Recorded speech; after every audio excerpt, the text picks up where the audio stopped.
sí puedo ¿Perdón? grabar. Ya le puse a grabar. Ah, gracias. Es que entraste tú primero. El que entra primero creo que tiene Ah, sí será. el mando. ¿Sí? Ya, ya, genial. Vale.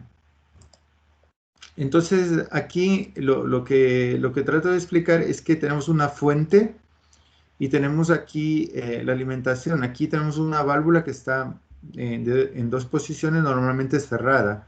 Y aquí tenemos que, digamos, si yo le doy doble clic aquí, puedo escoger un esfuerzo muscular. ¿Eso qué quiere decir? Que es un pulsador. Ahora, yo puedo cambiar su configuración. Puedo dejarla aquí, no, por ejemplo, la puedo dejar normalmente abierta. Eso también es otra posibilidad. Y a esta cambiarla normalmente cerrada. No obstante, la dejaré ahí. Le voy a poner que el retorno sea por muelle, por tanto aplasto y vuelve. Y aquí me voy a poner en este punto y le voy a poner un silenciador, ¿vale? Entonces ahí yo lo tengo armado a este. No obstante, para un sistema que, que tiene un cilindro, un cilindro de doble efecto,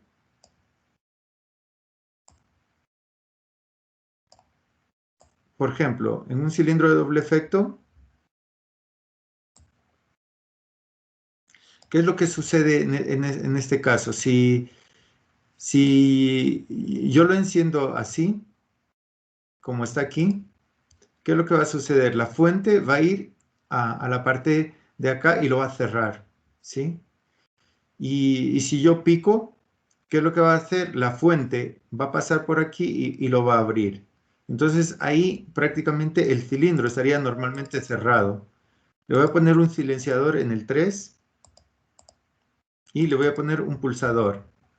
Entonces voy a ir aquí a esfuerzo muscular y le voy a poner un pulsador con normal, sin enclavamiento. Y le voy a poner un retorno por muelle, ¿vale? Entonces, ¿qué sucede ahí si yo le doy play? Normalmente aquí ninguno de los dos va a salir. ¿Por qué? Porque aquí está normalmente cerrado y aquí está en principio normalmente cerrado. Si yo pico aquí, lógicamente tengo que mantener el pulsador picado para que el cilindro funcione, ¿sí? El momento en que yo suelto el cilindro, ¿qué es lo que hace? La presión pasa a este lado. Cuando yo pico, ¿qué es lo que hace? Si ustedes se dan cuenta, la presión pasa de 1 a 4. Entonces, eso es importante, de que las vías, en este caso son 4 vías. En este caso son 3 vías. 1, 2, 3. En este caso, 1, 2, 3 y 4. Ahora, si yo pico aquí, como podemos ver, la salida del cilindro. Entonces va saliendo el cilindro. Perdón.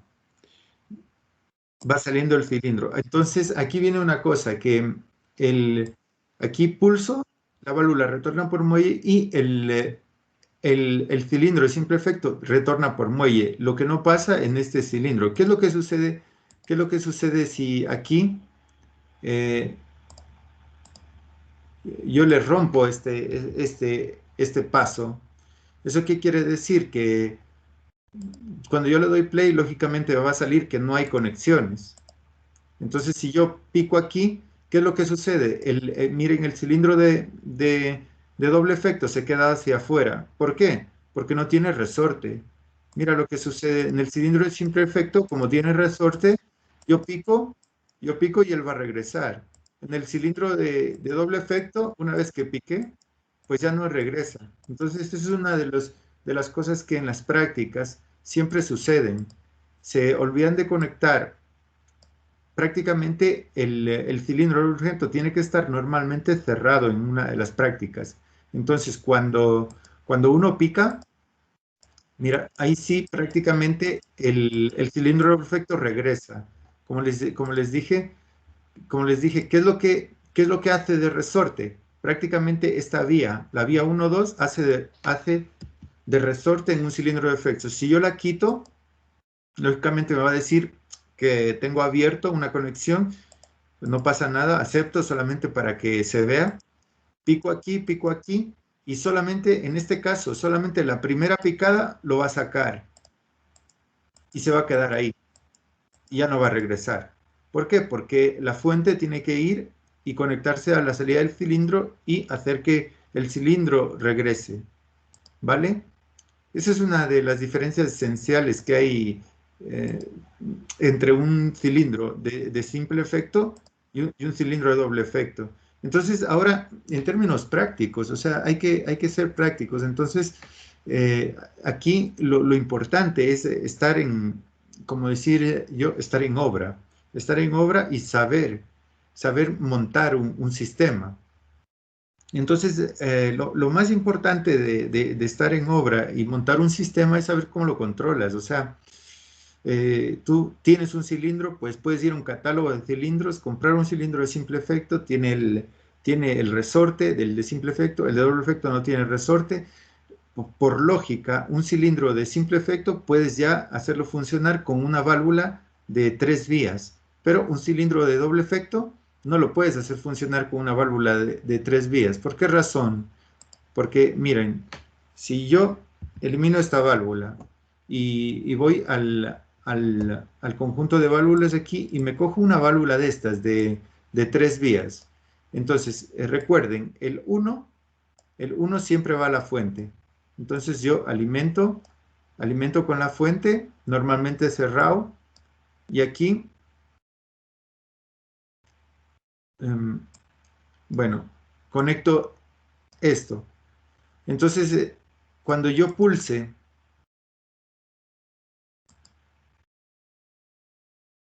perdón, miren, cuando yo pulse, ¿qué es lo que va a pasar? No va a pasar absolutamente nada. Aquí,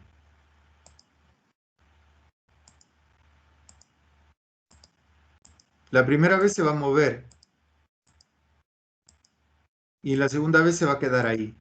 Entonces, es imposible hacer funcionar un cilindro de doble efecto con una válvula de 2 posiciones, 3 vías. Por tanto, los cilindros de doble efecto, para hacer funcionar un cilindro de doble efecto, se tiene que comprar una válvula en mínimo que tenga 4 vías para poder hacer el efecto del resorte.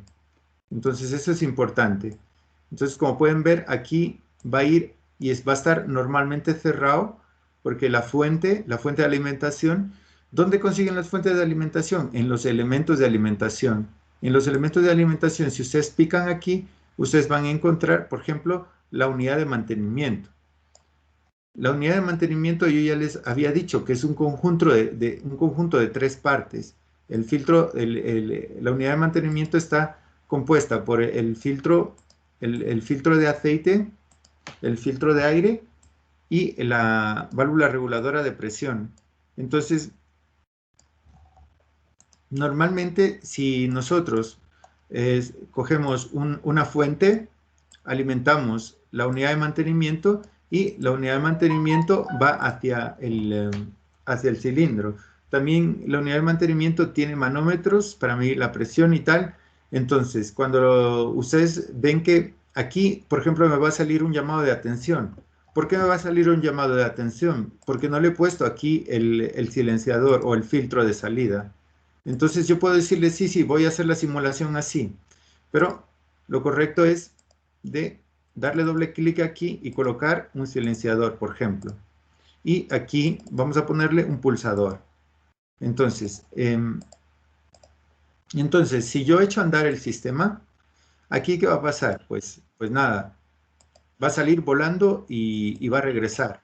Lo mismo va a suceder aquí, que cuando pulso, lo saco y cuando pulso nuevamente lo guardo.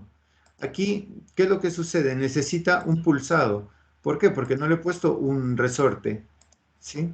Entonces, ¿qué es lo que debería hacer aquí? Le puedo poner un resorte de retorno, un retorno de muelle. Entonces, aquí, si yo pulso, este saldrá, por ejemplo, también yo puedo cambiar de pulsador. Puedo dejar un pulsador con enclavamiento. Entonces, ¿qué quiere decir esto? Que cuando se pulsa se queda enclavado y queda fuera. y cuando vuelvo a pulsar, se retorna. Entonces, aquí, entonces, vamos a hacer un ejemplo. Miren, en este caso ya tengo la unidad de mantenimiento y pico acá. Y ahora se quedó ahí enclavado. Pico acá, regresa. Y se quedó enclavado. Ahora, aquí tengo la posibilidad de regular la presión nominal. 0.2 megapascales, bueno, ya podemos dejarlo ahí. Y ahora vamos a pasar a analizar otro punto. Hemos visto primero la fuente de alimentación, luego la unidad de mantenimiento y luego por qué se selecciona una válvula de 3 vías, 2 posiciones para un cilindro de simple efecto y por qué se selecciona una válvula de 4 vías, 2 posiciones para un cilindro de doble efecto. Entonces, esas son cosas básicas que se tiene que saber y vamos al siguiente elemento que también es básico y es importante que lo sepan. Vamos a seleccionar estas partes y las vamos a hacer más abajo y vamos a hacer un corte aquí y vamos a traer aquí una válvula. Vamos a ir a las válvulas y vamos a picar también en válvulas de uso frecuente y vamos a buscar una válvula de regulación con antirretorno. Por ejemplo, esta es una de las más utilizadas. Por ejemplo, la podemos girar 90 grados.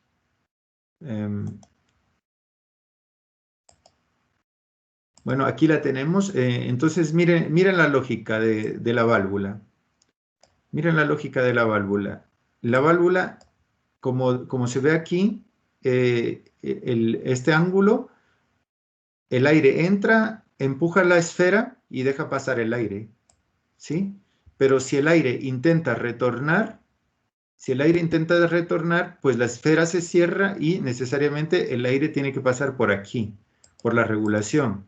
Esta regulación es cuando está 100% abierta y, por ejemplo, cuando la dejamos el 4% abierta. ¿Qué es lo que sucede cuando el aire ataca al cilindro? Cuando el aire ataca al cilindro, pues lógicamente como esta está tan reducida, no va a permitir el paso por aquí, sino que va a ir por la izquierda y va a empujar la esfera y va a entrar y va a salir el cilindro. Pero cuando regrese el cilindro va a regresar lento. Va a regresar muy lento porque la válvula está cerrada, casi cerrada, y esta esfera no va a dejar el paso de retorno. Entonces, ahí, esa es una fórmula, es una forma de controlar el retorno. Picamos.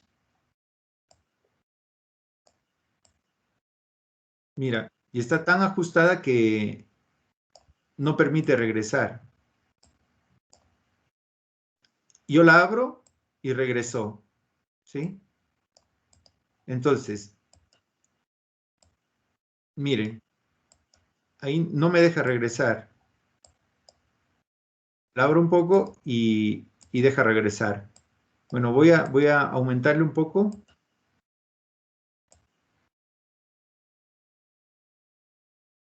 Y si ustedes pueden ver, parece que está regresando lentamente. No obstante, la abro y deja regresar.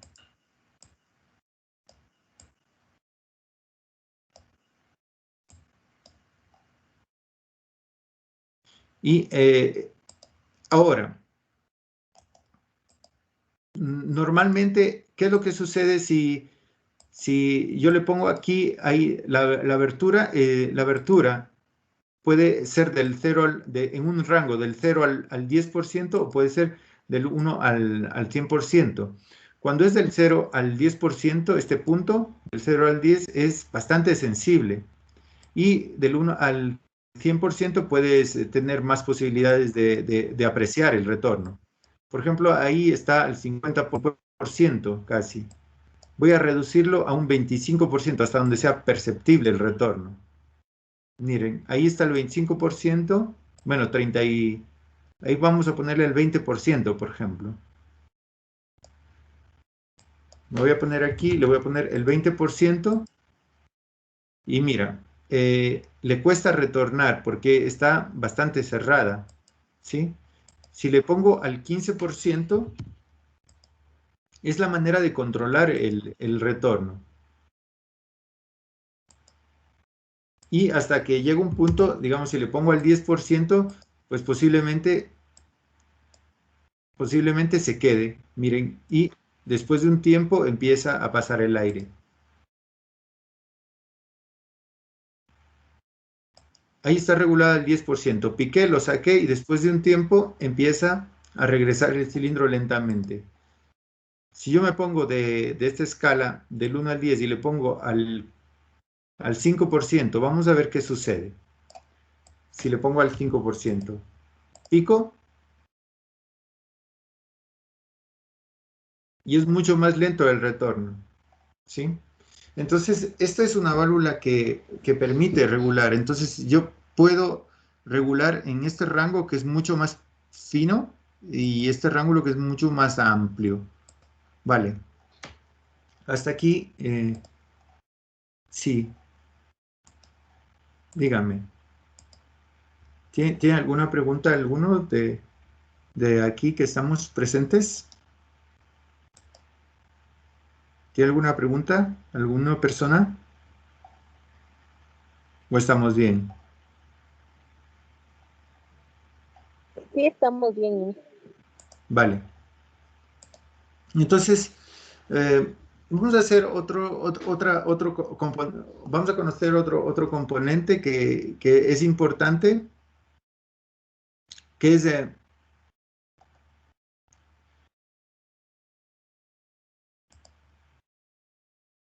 este de aquí, este componente de aquí,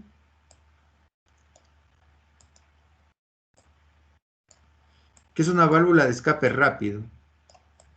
Voy a poner estos elementos más acá. Entonces, ¿para qué sirve esta válvula de escape rápido? Normalmente, imagínense, yo entro por aquí y entro por aquí. Entonces, cuando yo pico el, cuando yo pico si ustedes se dan cuenta, el cilindro aquí, primero el aire va a salir por este escape, ¿vale? Entonces, cuando ahí está prácticamente el cilindro, siempre está normalmente cerrado. El momento en que yo pico aquí, miren lo que sucedió. El aire que estaba dentro del cilindro salió rápidamente por aquí y no necesariamente fue a 3, ¿sí? Para eso sirve. Entonces, si la tubería es extremadamente larga, es muy conveniente tener una válvula de escape rápido para que el aire no tenga que hacer un recorrido. Digamos, hay una distancia de 100 metros desde este punto hasta la válvula. Entonces aquí se le coloca esta válvula de escape rápido que prácticamente permite sacar este aire que está aquí, por ejemplo. Este aire que está aquí, cuando el cilindro sale, el cilindro empuja aire.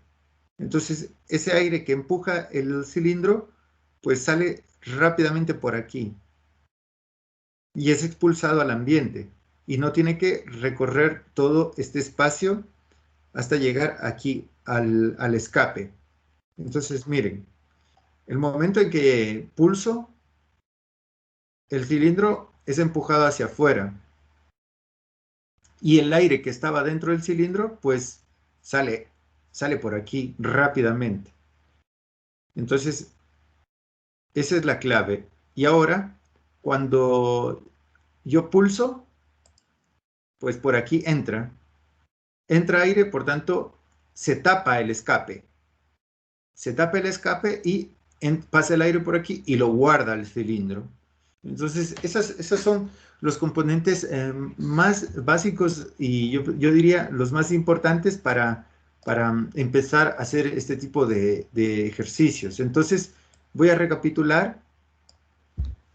Si me permiten un momentito, si me disculpan un momentito, voy a traer un poquito de agua, que se me ha secado la garganta.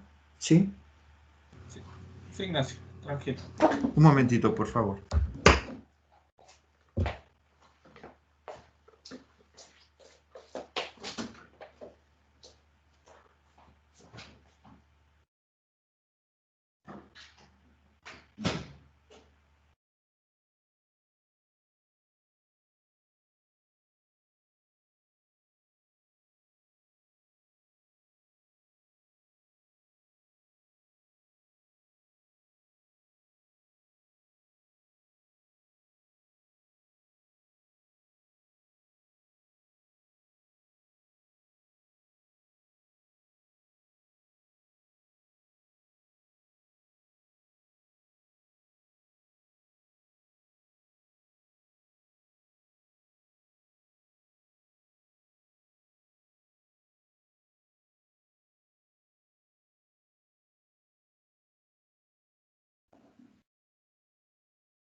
Gracias, disculpen.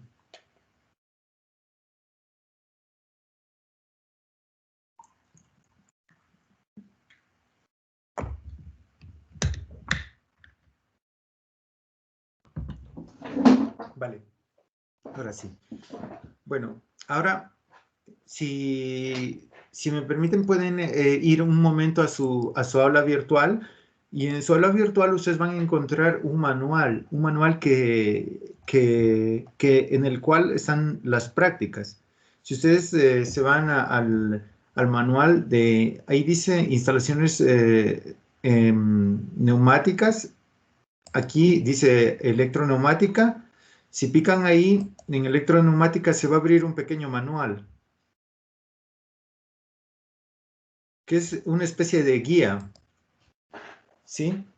Entonces, aquí hay unas pequeñas prácticas que si ustedes se fijan aquí, normalmente estas prácticas nosotros las hacemos en el laboratorio.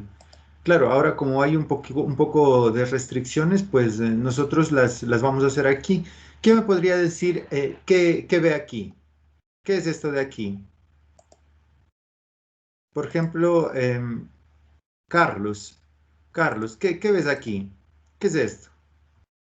¿Sí reconoces qué es eso?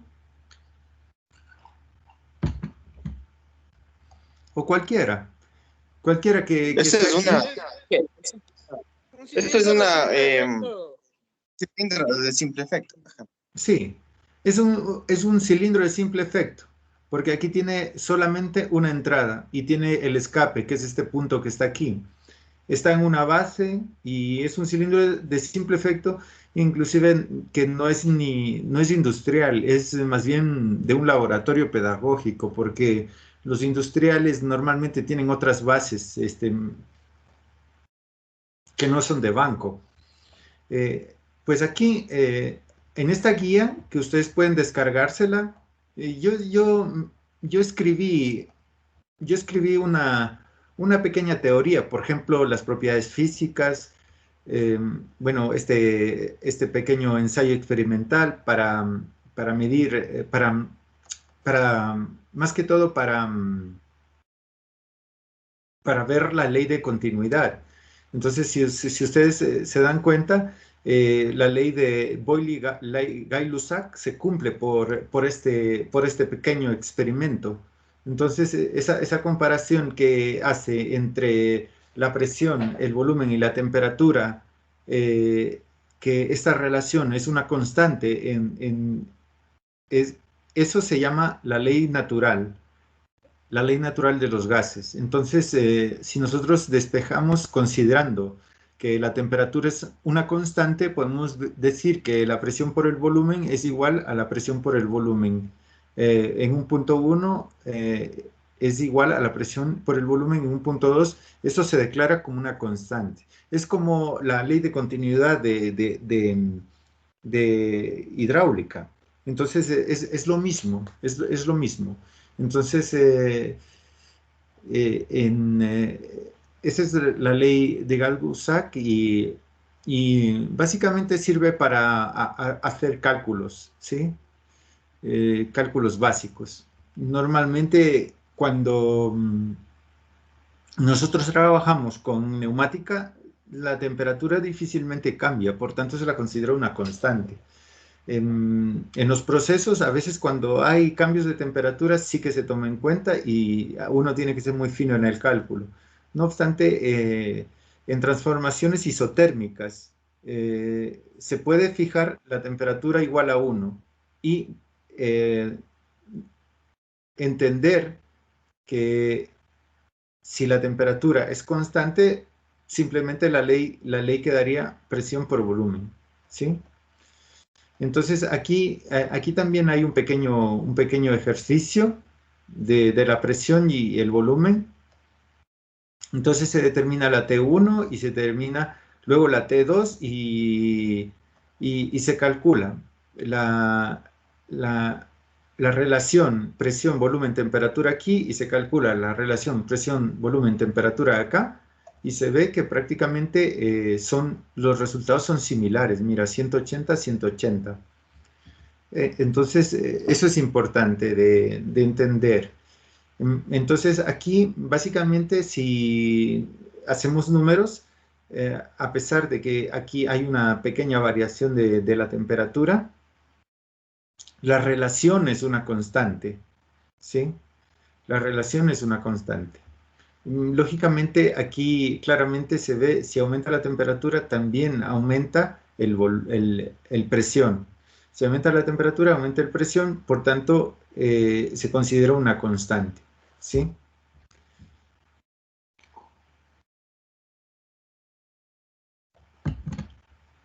Aquí lo mismo, si en un punto tenemos una presión a un volumen y luego tenemos otra presión a otro volumen, pues esto se es una constante tomando en cuenta la ley de continuidad, ¿sí? Bueno, y aquí, esto de aquí ya les hablé un poco de los elementos de un sistema de control neumático, pues se empieza desde la fuente de energía. Como les dije, la fuente de energía puede ser simplemente un compresor. Entonces, es la alimentación de la presión. Y luego vienen los elementos como los pulsadores, finales de carrera, esos son transmisores de señales. Luego vienen los elementos de tratamiento, que vendrían a ser las válvulas de vías, válvulas de bloqueo, y luego vienen las válvulas, los elementos de mando, que son válvulas de vía y señales de mando. Y los elementos de accionamiento, que vendrían a ser los cilindros. Básicamente es el flujo de las señales. Aquí a veces saben confundirse que los elementos de tratamiento es lo mismo que un elemento de mando. Y no necesariamente, porque a veces hay válvulas de vías que solo son utilizadas para direccionar el flujo de un conducto a otro conducto. Pero las válvulas de mando son válvulas de vías que están haciendo accionar el cilindro. Entonces hay esos pisos. Entonces, no confundir con los elementos de mando con los elementos de tratamiento, ¿sí? O a veces uno necesita también por seguridad, por tanto hay redundancias, y entonces son elementos de tratamiento. Por ejemplo, las válvulas de regulación de presión, las válvulas de regulación de caudal, son elementos de tratamiento antes de que llegue a una válvula de mando. La válvula de mando sí que es la que llega al cilindro y lo hace salir o lo hace recogerse, lo que sea.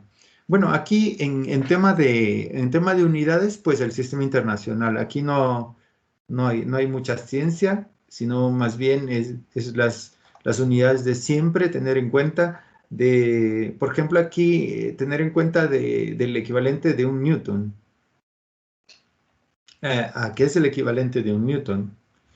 Tener un poquito de sentido común cuando uno habla de fuerza, cuando habla de presión, tener sentido común más que todo. Eso. Y esta parte vendría a ser ya la parte de simbología. Aquí yo planteo dos tipos de simbología. La simbología numérica, perdón, aquí planteo dos tipos de simbología. Esta simbología que es numérica, que es bastante interesante, pero también planteo perdona. Pero también planteo aquí otro tipo de simbología que más adelante la pongo en contexto. Aquí, como pueden ver, en este documento,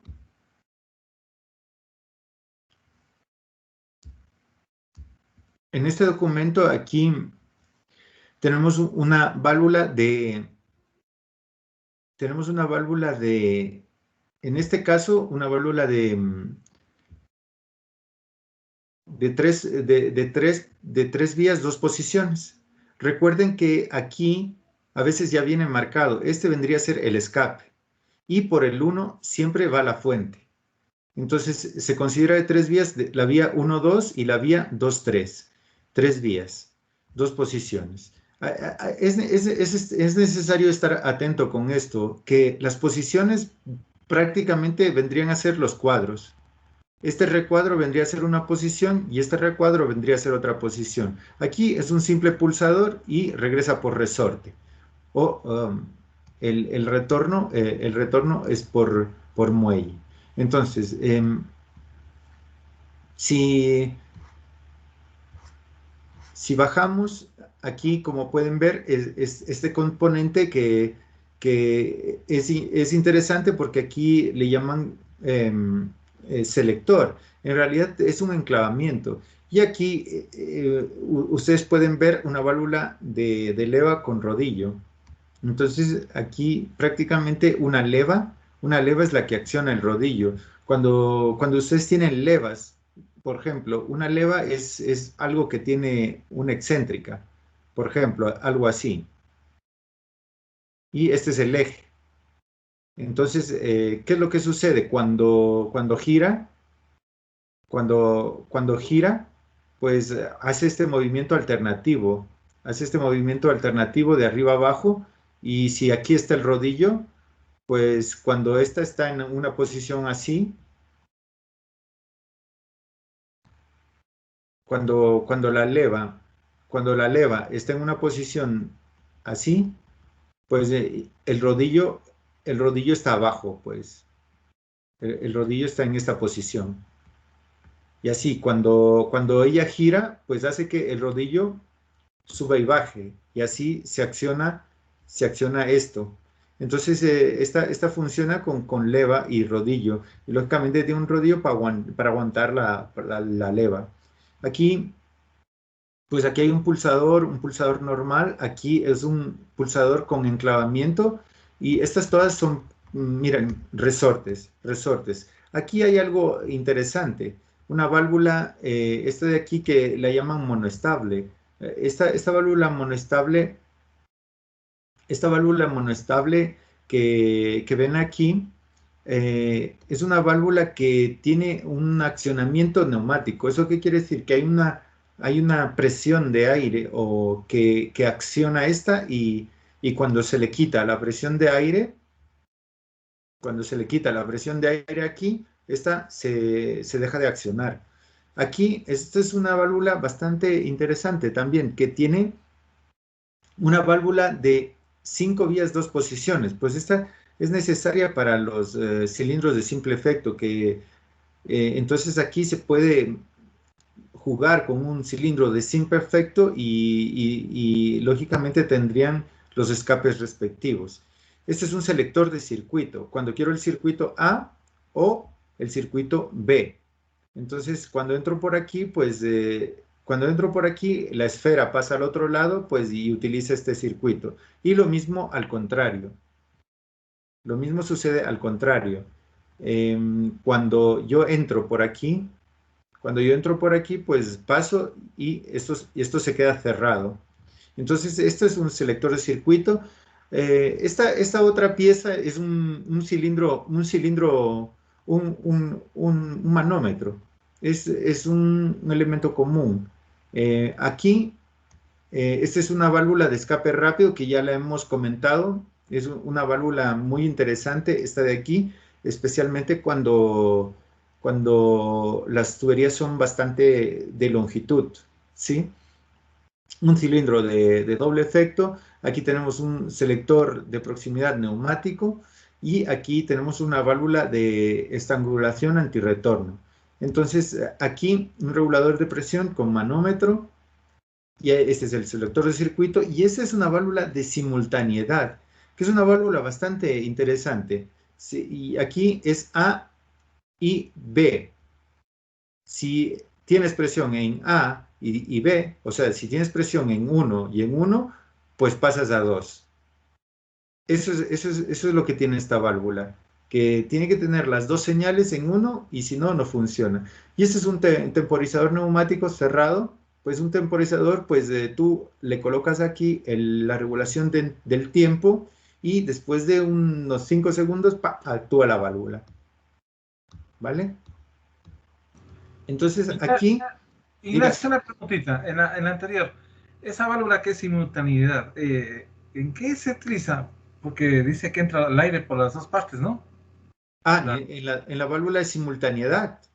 Sí. Esto, por ejemplo, en prensas hidráulicas, cuando tú necesitas que un operario accione una prensa hidráulica peligrosa con las dos manos. Si no acciona así con las dos manos, para asegurarnos que no mete la mano dentro de la máquina, si no hay las dos señales, no se acciona, ¿sí? Son más de seguridad utilizadas esas válvulas. Sí, normalmente estas válvulas de simultaneidad es para que no ocurran accidentes, efectivamente. Gracias, Ignacia. No le digo más. No, de nada, pero son muy utilizadas. Las válvulas de simultaneidad son importantes, son bastante importantes. Y yo digo, en temas de seguridad son muy ocupadas estas, porque permiten hacer redundancia. Vale. Aquí, esta es una válvula de 5 vías. Y esa es una válvula bastante interesante que permite un cierto nivel de automatización. Entonces, estas de aquí, si vale estudiarlas un poco más. En el laboratorio tenemos dos de estas válvulas y inclusive tenemos una válvula que es muy bonita porque aparte de que es actuada como esta de aquí, neumáticamente, aquí ingresa presión y actúa la válvula. Pero tenemos también aparte de que tiene accionamiento neumático, también se la puede accionar por medio de electroneumática. O sea, tiene una bobina aquí. Entonces, cuando no entra la señal de aire, tú puedes enviarle una señal de corriente y energizas una bobina y actúa. Entonces, estas son muy aplicadas en el ámbito industrial. Aquí hay neumática, mira, de ambos lados, actúa por ambos lados. Si tú quieres accionarla de este lado, pues la accionas de este lado y de este lado la accionas y si no, la accionas de este lado. Aquí, mira, esta retorna por resorte, a diferencia de esta. Esta tú pulsas o no pulsas, inyectas una cierta cantidad de presión de aire, la válvula actúa, cuando se le quita la presión, pues reacciona con el resorte, retorna a su posición original con el resorte, pero esta no. Esta, tú accionas de aquí, quitas la presión, y si no hay presión acá, pues no se acciona. Esta es una válvula de aquí, esta es una válvula de secuencia. Esta de aquí sí que es utilizada esta válvula de secuencia sí que es utilizada en automatización industrial. En automatización industrial se necesita hacer muchas secuencias. Por ejemplo, el cilindro 1 sujeta una pieza, el cilindro 2 dobla y el cilindro 3 corta. Entonces ahí estas válvulas permiten hacer secuencias. Bueno, aquí esta es una válvula de cierre con unidad de filtro y regulador.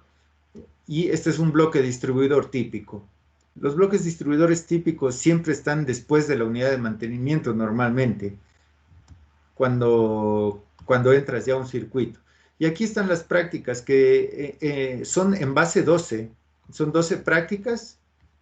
Aquí lo que se describe en esta práctica, lo que se describe son los elementos. Por ejemplo, en el ejercicio 1, perdona, en el ejercicio 1, si ustedes se fijan, aquí está el ejercicio 1.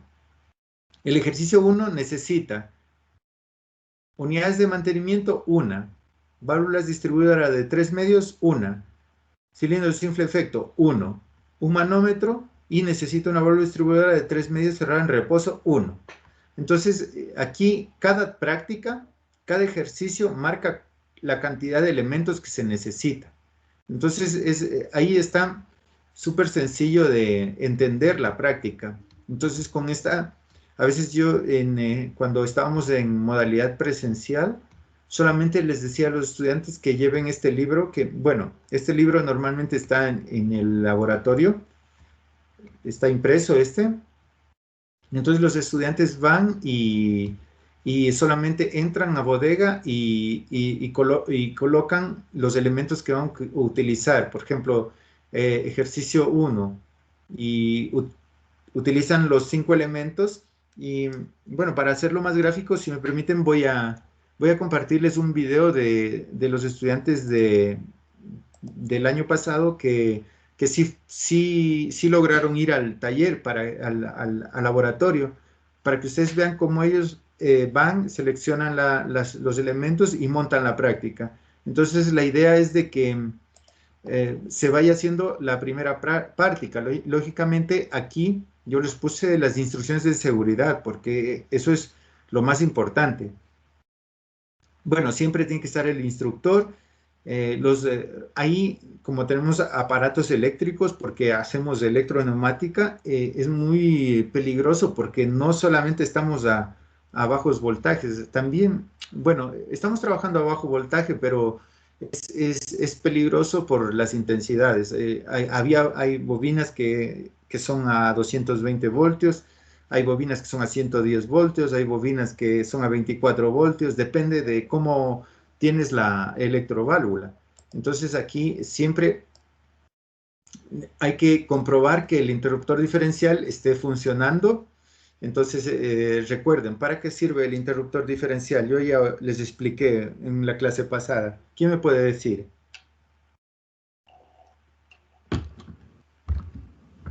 Doctor, Yo les expliqué la clase pasada para qué sirve un interruptor diferencial. Esto nosotros normalmente comprobamos, vemos si está funcionando el interruptor diferencial. El interruptor diferencial es un sistema de protección para cuando una fase toca la carcasa de una máquina, por ejemplo. Si pasa eso, el interruptor diferencial mide esa fuga de corriente, y si es excesiva, pues dispara el sistema. Y entonces así, en las prácticas suele suceder mucho que cuando uno coge cables, normalmente nuestros estudiantes cogen cables y van uniendo.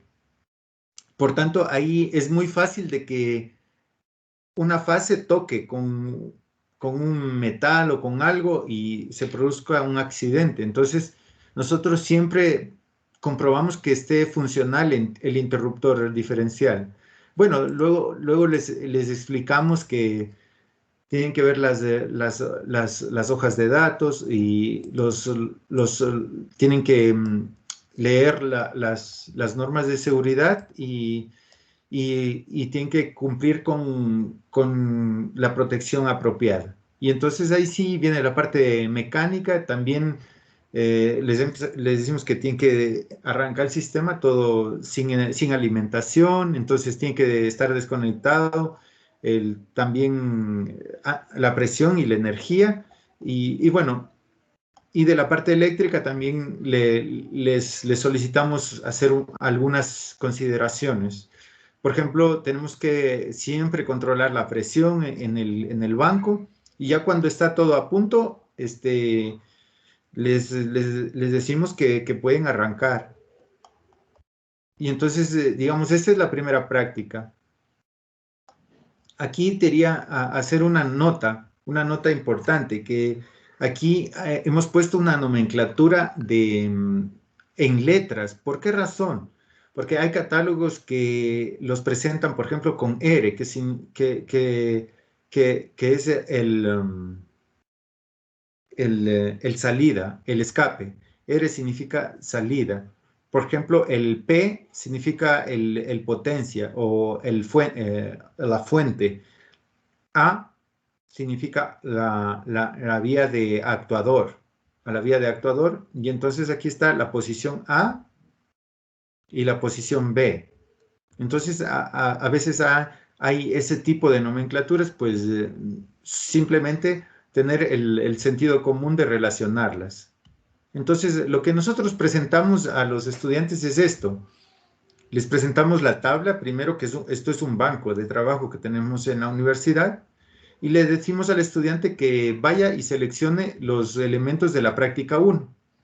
Entonces, pues, ellos van, seleccionan el cilindro, el manómetro, la válvula que se les indica y esto vendría a ser la alimentación. Entonces aquí, primera cosa, ver si el panel está limpio. Entonces el estudiante va, ve si la mesa está limpia, que es la primera cosa. Luego pues tiene que coger las herramientas para hacer los empalmes, etcétera. Luego hay un enchufe rápido que está en el banco y el bloque distribuidor. Luego el cilindro de simple efecto, que es este. Luego el cilindro de simple efecto, la válvula distribuidora de 3 medios, que está normalmente cerrada en reposo, y el manómetro. Entonces, con eso ya tiene todo para hacer la práctica. Entonces, normalmente lo que hace es separar en el banco, separa en el banco y pone en esta posición más o menos. Entonces, el 5 es el cilindro, y el 6 es la válvula, el 4 vendría a ser no me recuerdo, déjame ver, el enchufe rápido, y el 7 es el manómetro. Entonces, lo que normalmente hace el estudiante es colocar estas piezas así, y luego pasa la tubería, pasa toda la circuitería. Entonces, una vez que está, pues siempre ponemos las normas de seguridad. Entonces, con este libro el estudiante se va guiando y hace la práctica 1. Lógicamente, antes de hacer la práctica en el taller, pues tiene que simularla. La simula, y una vez que estamos conscientes de lo que va a hacer, pues se va y lo hace. Y así, luego hay una pequeña tarea de solucionar, que normalmente esto ya lo sabemos nosotros. Pues aquí lo que les estaba explicando de la nomenclatura de letras, que es bueno conocer tanto la nomenclatura de letras como la nomenclatura de números. Y se explica el funcionamiento de la válvula y se pasa al ejercicio 2.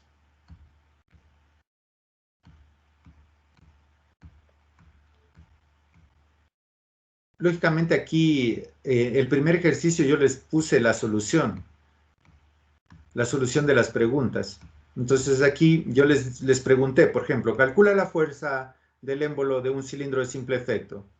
Pues nada, y aquí, pues para este ejercicio yo les puse la respuesta para que ellos lo vean, y todas las preguntas que están arriba, pues las contesté para que ellos tengan claramente cómo se identifica, etcétera, y se pasa al ejercicio 2. Una vez que está terminada esta práctica, se pasa al ejercicio 2, que tiene un poquito más de complejidad. Todos los problemas van subiendo la complejidad. Perdón.